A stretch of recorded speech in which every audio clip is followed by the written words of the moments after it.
Apakah kalian tahu suara bising seperti di tempat konser, pertandingan olahraga, ledakan kembang api, dapat menyebabkan gangguan pendengaran? Berdasarkan data dari WHO, pada tahun 2050, hampir 2,5 miliar orang diprediksi akan mengalami gangguan pendengaran. Lebih dari 1 miliar orang dewasa muda berisiko mengalami gangguan pendengaran permanen yang sebenarnya dapat dihindari karena kebiasaan mendengar yang tidak aman. Seseorang dikatakan mengalami gangguan pendengaran jika tidak dapat mendengar sebaik seseorang dengan pendengaran normal, dengan ambang pendengaran 20 desibel atau lebih pada kedua telinga. Terdapat 3 jenis gangguan pendengaran.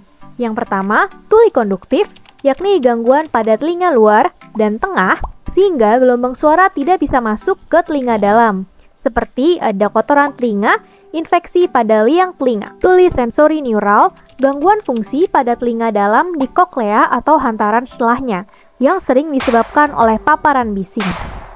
Yang ketiga adalah tuli campuran, gabungan antara tuli konduktif dan tuli sensori neural.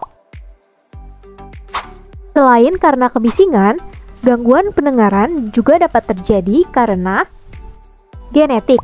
Paling umum terjadi sekitar 50% kejadian. Penyakit infeksi seperti infeksi saluran pernapasan, autoimun maupun infeksi saat masa kehamilan, infeksi kronis pada telinga, penggunaan obat yang ototoksik atau merusak telinga, seperti aspirin, NSAID, paracetamol, antibiotik tertentu, obat kemoterapi, penuaan karena efek degeneratif dari koklea sebagai reseptor pendengaran. Gejala gangguan pendengaran meliputi sering meminta orang lain mengulang pembicaraan, sulit mengikuti pembicaraan, orang memberitahu bahwa Anda berbicara dengan keras, menaikkan volume suara perangkat secara tinggi, telinga berdenging. Dampaknya, kehilangan pendengaran secara mendadak ataupun perlahan yang dapat menyebabkan hambatan dalam aktivitas sehari-hari berupa gangguan komunikasi, pemahaman, psikososial hingga ekonomi. Sebetulnya, berapa batas aman mendengar? Intensitas suara diukur menggunakan skala desibel berbobot yang didasarkan pada intensitas dan bagaimana telinga manusia merespons. Batas aman kurang dari sama dengan 70 desibel seperti bisikan dan percakapan. Menonton bioskop 74-104 desibel, kendaraan bermotor 80-110 desibel. Konser musik, acara olahraga 94-110 desibel. Sirene 110-129 desibel. Ledakan kembang api 140-160 desibel. Dengan intensitas tersebut, durasi yang disarankan jika 85 desibel terpapar maksimal selama 8 jam, 100 desibel terpapar maksimal selama 14 menit, 110 desibel terpapar maksimal selama 2 menit saja. Apabila sering terpapar suara intensitas tinggi dengan durasi lama akan menyebabkan gangguan pendengaran tuli sensori neural.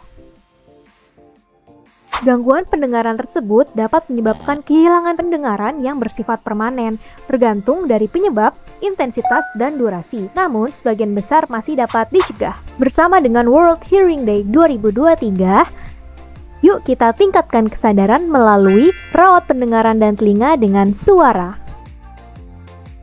S. Stop mengorek telinga dengan alat apapun dan jaga kebersihan telinga.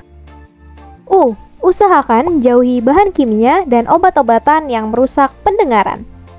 A. Amankan suara bising dan gunakan penutup telinga untuk melindungi jika di tempat bising. R. Rumus 60-60. Volume suara pada headset maksimal 60%, istirahat setelah pemakaian maksimal 60 menit. A. Atur jadwal, cek pendengaran berkala, dan konsultasi ke dokter jika terdapat gangguan pada telinga dan pendengaran.